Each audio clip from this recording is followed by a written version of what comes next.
Bueno, vamos a ver este problema en el que nos está hablando, básicamente se trata de un problema de óptica, ¿vale? En este problema de óptica nos está hablando primero de un rayo de luz que pasa de un medio con índice de refracción a uno mayor. Nos dice qué es lo que pasa, ver qué es lo que pasaría con la longitud de onda y con la frecuencia. Después las condiciones para que se produzca la reflexión total y después nos viene un problema de una refracción, ¿vale? Vamos a ver cómo sería cada uno de los apartados del problema este. Primero te dice que tenemos un rayo de luz que pasa de un medio a otro con mayor índice de refracción. Y nos dice que comparemos qué es lo que pasa con la frecuencia y con la longitud de onda. Lo primero que tenemos que ver es que la frecuencia... Voy a cambiar de color. Lo primero es que la frecuencia es siempre constante. Luego, primera cosa que tenemos que tener presente es que la frecuencia de una radiación no cambia a pesar de que cambie de medio por el que se propaga. Lo siguiente que vamos a ver es cómo afecta la longitud, bueno, el cambio de medio, de índice de refracción, cómo afecta a la longitud de onda. Entonces lo que vamos a hacer es que vamos a buscar una relación que tenga la longitud de onda y que tenga el índice de refracción. Para ello nos vamos al índice de refracción y nos dice que es igual a C partido por V, la relación de velocidades entre la velocidad de la luz en el vacío y la velocidad de la luz en el medio donde nos encontremos. Esto es igual, si os acordáis, la velocidad de propagación es igual a lambda por F. Así es que aplicando, sustituyendo esto aquí, tendremos C lambda por F.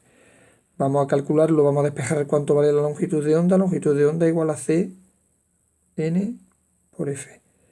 Y aquí tenemos una relación directa, dado que los dos únicos parámetros que aquí se pueden modificar porque la C es un valor constante, la frecuencia para esta radiación también es constante. Luego solamente la longitud de onda va a depender única y exclusivamente del índice de refracción. Luego, en este caso, lo que tendríamos que decir sería que si pasamos a un medio con índice de refracción mayor, esto implica que la longitud de onda va a ser menor. Luego, al pasar de un índice de refracción menor a otro mayor, la longitud de onda disminuye. Eso es lo primero que tenemos con respecto al primer apartado de este problema.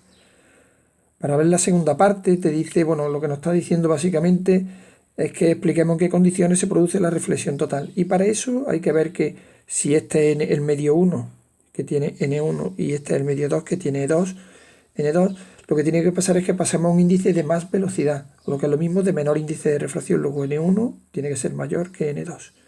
Esa es la característica, ¿vale? Lo que es lo mismo que V1 tiene que ser menor que V2.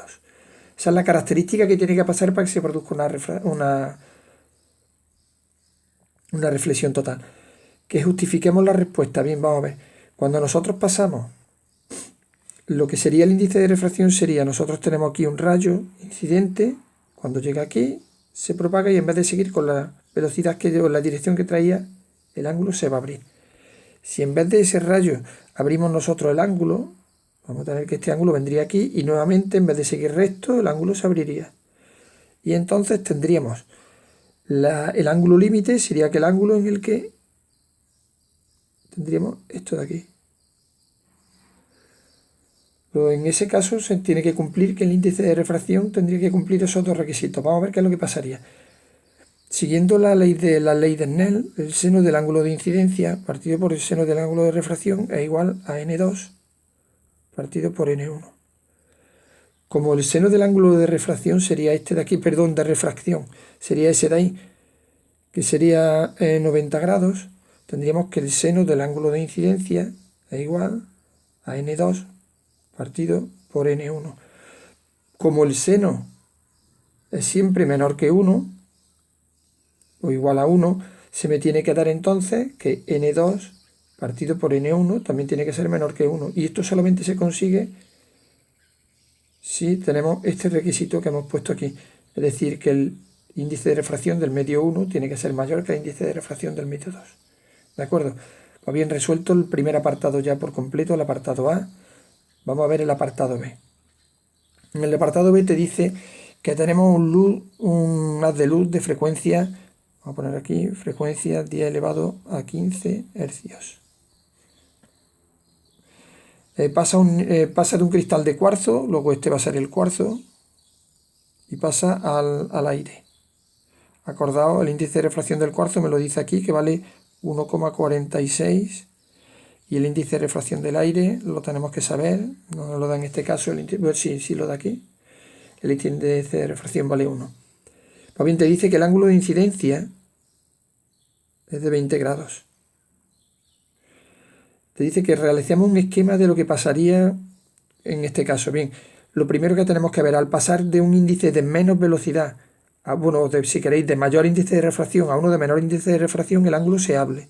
Por tanto, en vez de seguir con la dirección esta que tenemos aquí en negro, el rayo vendría por aquí, y cuando llegue aquí se va a abrir, y haría esto, y este sería el ángulo de refracción.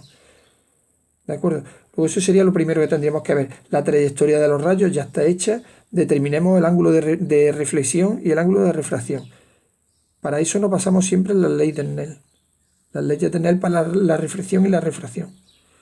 Para la reflexión, el ángulo de incidencia es igual al ángulo de refracción, luego de reflexión. Luego el ángulo de reflexión vale 20 grados.